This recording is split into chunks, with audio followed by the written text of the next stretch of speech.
You know, there's something weird about hiking alone. You either feel like you're one with nature, or like you're being watched by something older than the mountains themselves. And if you've ever wandered into the Rocky Mountains thinking your city boy instincts are gonna save you, then congratulations. You're just like the guy in this story. Spoiler, he should have stayed on the trail. I grew up in Denver, but my heart always lived out in the Rockies. My dad used to take me hiking every summer. Just the two of us, heavy packs, lighter conversations. We'd eat jerky under pine trees and talk about life like we were old souls. He passed away when I was 19. Heart failure. I stopped hiking after that. Couldn't stomach the silence. 10 years later, I decided to break the cycle. My therapist said grief gets stored in the body, and I guess mine had set up camp. So I picked a weekend in early October, packed light, and drove west to hike a trail my dad used to call Devil's Elbow. It wasn't on any official map, but the locals knew it. Real narrow, real steep, real quiet. I parked at an old ranger pull-off, no signs, no barriers, just pine, dust, and a warning from a guy in a bait shop 30 miles back. Stick to the trail, and if you hear whistling, turn around. I laughed it off at the time. The trail was breathtaking at first, vibrant gold aspens, wind hissing through pine needles, that musky forest smell I hadn't breathed in years. There were no markers, but I remembered enough. Follow the ridge, cross the stream, veer left at the Crooked Cedar. It was nostalgic, calming. By the second mile, the trail got thinner, like the mountain was trying to push me off.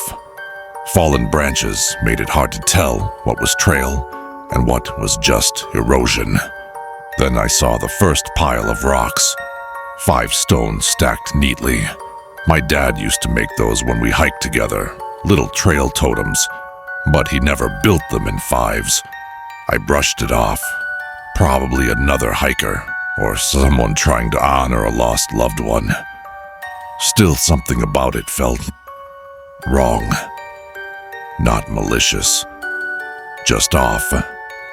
Like it was trying too hard to look natural. Around mile 4, the forest changed. The birds stopped chirping. The wind died. Even my boots sounded louder against the dirt. And that's when I heard it. A whistle, not a bird, not the wind. A slow, deliberate, human whistle. 3 notes, descending. Wee-oo-oh. I froze. It echoed off the cliffs behind me. I scanned the tree line. Nothing. My rational brain said, another hiker. My gut said, leave. I kept walking. That's when I noticed the second pile of rocks. 5 stones. Again. This one looked newer. The moss on the bottom rocks disturbed. And beside it, a snapped twig, clean like it had been twisted, not broken by force. Then the whistling came again, closer. Wee-oh-oh. My dad once said, if you ever feel like the forest is watching, it probably is, but if it whistles, run. I used to think he was just messing with me, a spooky dadism. Now I wasn't so sure. I turned back, but the trail looked wrong. The trees didn't match my memory. There was no crooked cedar, no stream, just more forest. And behind me, another pile of stones. 5 again. The air got heavy, like breathing through wool. The shadows stretched long and narrow, even though the sun hadn't moved. My mouth dried up. Every branch looked like a hand. Every rustle was a footstep. And the whistling didn't stop. It just got more rhythmic. Wee-oh-oh, wee-oh-oh. Always behind me, always closer. I started running, branches clawed at my face. My pack bounced wildly. I fell once, scraped my palms and left some skin on a rock, but I kept going. I didn't stop until I saw a tree with initials carved into it, RS plus MK 1996. That was my dad and mom. I remembered that tree. I was near the trailhead, but then I saw a new pile of rocks, 5 stones, right in the middle of the path, and right behind it, a figure. I didn't see its face. I couldn't. It was tall, too tall. Its arms hung wrong, like they'd been stitched on. It had no backpack, no gear, just stood there. And then it whistled, but not with lips. The sound came from somewhere else, like wind through bone. Whew, oh, that was enough. I bolted. I don't know how I got back to my car. I don't remember unlocking the door or starting the engine. But I drove until I hit a gas station, slept in the parking lot with the engine running and the lights on. I haven't been back to the mountains since. Every now and then, I'll hear that same whistle in my dreams. Always behind me, always closer. Therapist thinks it was trauma mixed with grief. Hallucination, fight or flight. I let her believe that, but I know what I heard. And I know one thing now for sure. Those 5 stones. They're not trail markers, they're warnings. And if you ever hear the whistler in the Rockies, don't turn around. Just run. There's a reason locals don't mess around with unmarked buildings in the Rockies. If it's not on a map, it's not meant to be found. But hey, what's a horror story without a group of 20-somethings thinking they're invincible? This one's got an old shack, some weird animal behavior, and a door that refuses to stay shut. You'll see. I've always believed nature has rules, obvious ones like don't feed bears and don't drink stream water, and unspoken ones, the kind you don't know until you break them. This happened 2 summers ago. I was on a weekend backpacking trip with 3 of my college friends. Mark, who thought he was Bear Grylls, Jenna, who vlogged everything, and Eli, the quiet one who never wanted to go but always came anyway. We hiked about 7 miles into the backcountry north of Estes Park, way off the tourist trails. No cell service, just forest and cliffs. Around late afternoon, fog started creeping in early, thick soupy stuff that killed the light fast. Mark spotted something ahead of us, off the trail, a small cabin or shack. Looked like it had been swallowed by the trees. We figured it was an old hunting shelter or ranger outpost. We should have kept walking. It was one room, sagging wood walls, a rusted tin roof patched with bark, and a stone chimney that looked like it hadn't been used in decades. No door, just an open frame hanging crooked. A few busted windows. The inside smelled like damp cedar and something old, like mildew and ash mixed with rust. The weird part was, it didn't seem abandoned. There were fresh scratches on the doorframe, deep ones, about 6 feet up. A clean blanket folded neatly on the floor in one corner. A tin coffee pot resting on a rock slab, like someone had just left it there. No dust, no mold, no wildlife inside, but no signs of a person either. We argued about staying. Jenna thought it would be a cool, creepy story for the vlog. Mark wanted shelter from the fog. I was uneasy, but I didn't want to be that guy. Eli didn't say anything, just stared at the corner with the blanket like it offended him. We set up our sleeping bags, lit a small fire outside, ate protein bars, laughed a bit, tried to feel normal. That night, everything got weird. First, the forest went silent. No wind, no birds, not even insects. Then came the scratching, slow, deliberate scraping against the walls, like claws dragging on wood. We froze. Mark whispered, "Probably a raccoon." But the scratches were too high, and they moved from one wall to another. Then something tapped the window. We doused the fire, sat there in the dark, listening. Whatever it was circled the shack 3 times. Tap, tap, scrape. Then silence. 10 minutes later, the door creaked. Not from the wind. It opened, just swung a few inches wider. Nobody moved. Mark got up, shut it, and wedged a stick across the frame. 5 minutes passed. The stick cracked like a twig and the door opened again, this time all the way. Then we heard it, breathing, Not human. Slow, wet inhaling. Like something with lungs too big for its ribs. Eli was done. He grabbed his flashlight, said we needed to leave. Now. Mark argued, but when we turned back toward the shack, the blanket in the corner was gone, and there were prints in the dirt, barefoot, long-toed, leading from the corner to the door, and back around behind the shack. We didn't even pack, just bolted down the hill in the dark, crashing through brush, slipping on wet rocks. The fog made it impossible to see. Something followed. We heard branches snapping fast, like it was leaping from tree to tree. At one point, Jenna screamed. We thought she was hurt, but she swore she saw a hand, long, pale, too many joints, reach around a tree just ahead of her. We didn't stop running until sunrise. When we finally made it back to the ranger station, they asked where we'd been.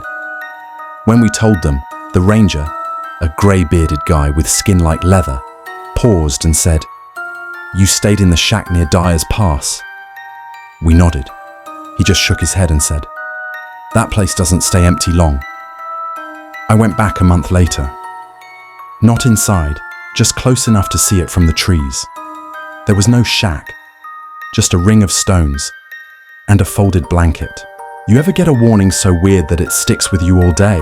Like when someone says, "Make sure you're out of the woods before the light turns blue"? Yeah, not something you forget. But some people hear warnings and think, that doesn't apply to me. And that's how this next story goes. A ranger gives a clear warning, they ignore it. The forest doesn't. This happened in 2017, and I still haven't stepped into the Rockies since. My girlfriend at the time, Mia, had this tradition where she'd spend her birthday hiking somewhere new. That year, she wanted to do something off the beaten path. So we drove out to a remote part of Roosevelt National Forest, somewhere between Red Feather Lakes and nowhere. We checked in with the ranger outpost before starting the hike, just to be responsible. The ranger looked like he'd walked straight out of an REI catalogue. Long grey braid, carved cheekbones, a voice that didn't rise above a murmur. He pointed at our map and said, "Don't go past mile 6, and whatever you do, be back before sunset." I asked why. He looked me dead in the eyes and said, "That part of the trail doesn't belong to us after dark." Then he just went back to paperwork, like that was normal. The trail was stunning, towering pines, low brush that smelled like sage, boulders draped in moss. We were the only ones out there, no other cars at the trailhead. It felt like the world had gone still, like we were the last people on Earth. Mile 6 came faster than we expected. There was no marker, but the terrain changed. The dirt path turned to black soil, and the trees grew closer together, unnaturally so. It felt wrong, like we'd stepped into a different forest entirely. Mia wanted to push on, just for a bit. I said, okay. That's when things started getting strange. The birds stopped, the bugs too. I mean total silence. Not the peaceful kind, the pressure in your ears kind. Like the forest was holding its breath. We passed a log with deep claw marks down one side. I thought maybe a bear, but there were no tracks. Just those gashes and a tuft of grey fur caught on the bark. Not bear fur, too fine, almost like horsehair. Weirdest of all, every now and then we'd hear something up ahead.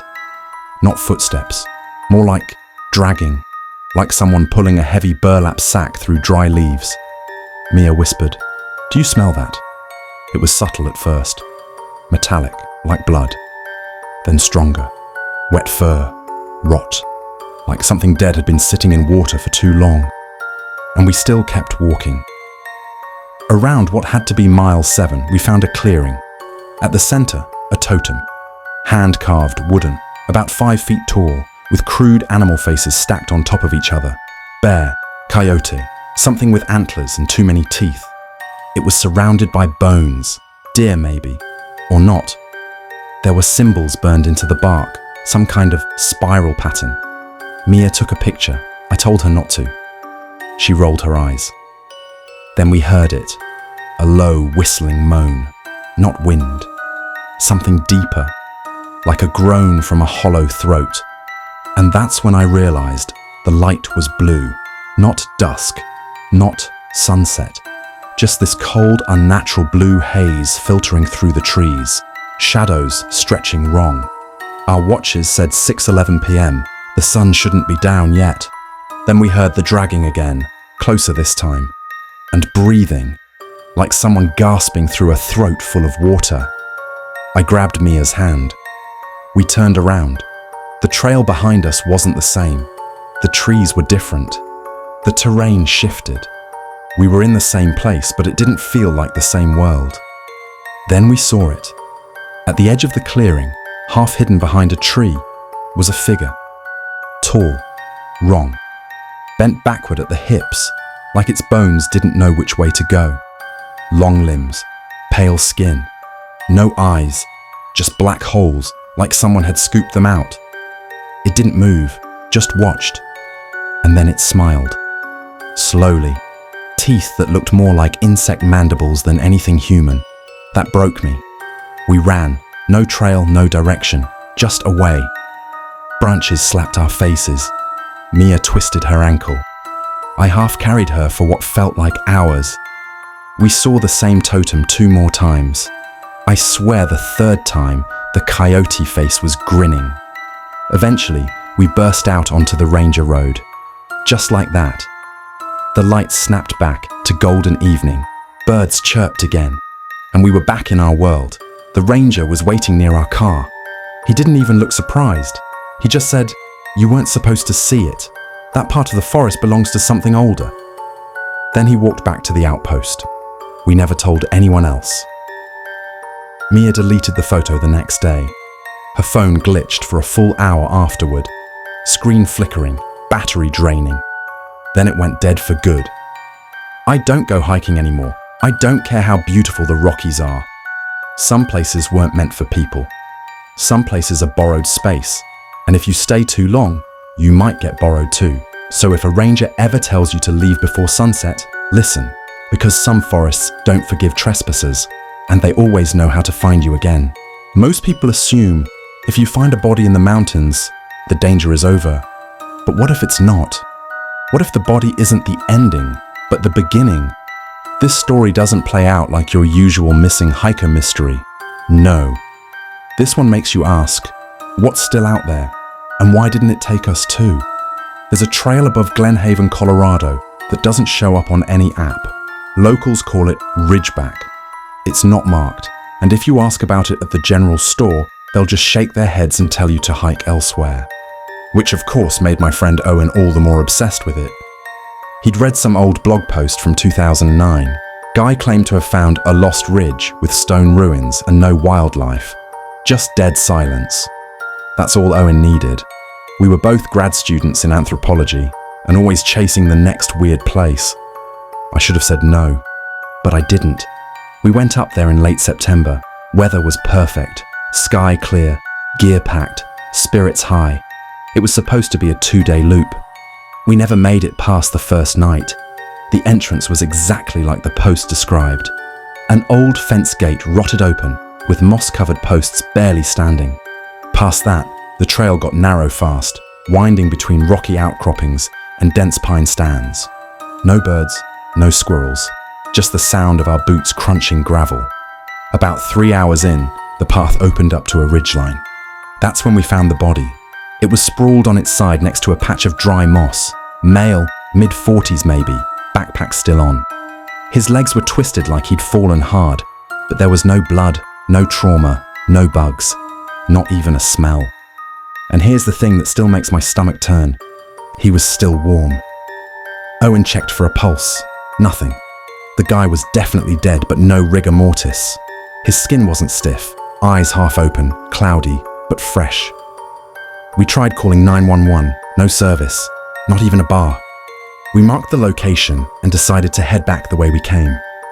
But when we turned around, there was no trail, just trees, thick, heavy pines where the path had just been. We retraced our steps, or tried to. Nothing looked familiar. The moss, the stones, even the sky seemed off.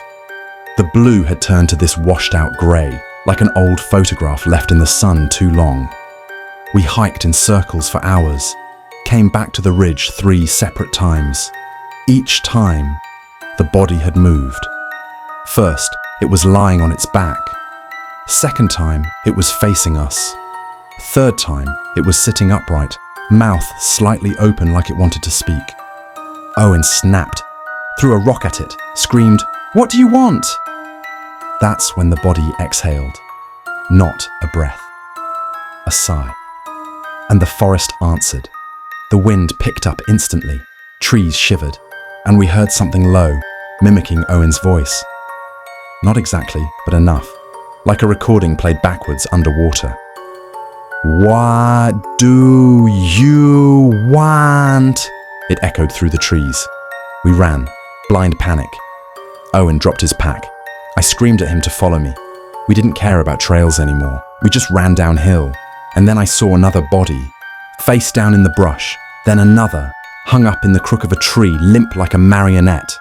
Dozens, all over, all fresh, all warm, all wearing hiking gear, none with visible injuries. Behind us, something moved through the forest. Not walking, gliding, no footfalls. Just trees bending, cracking, as if giving way to something tall, wide, and ancient. It never showed itself. It didn't need to. We hit the stream by sunset, an actual flowing creek.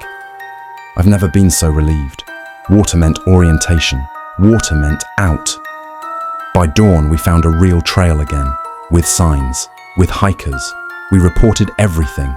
Search and rescue went up there the next day. They found nothing. No bodies, no ridge, no path.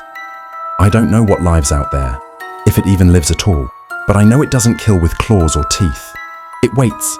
It confuses you, turns you around, makes you part of the forest, not buried, just kept. And those warm bodies? I think they're the ones who resisted longest, the ones who weren't ready to leave.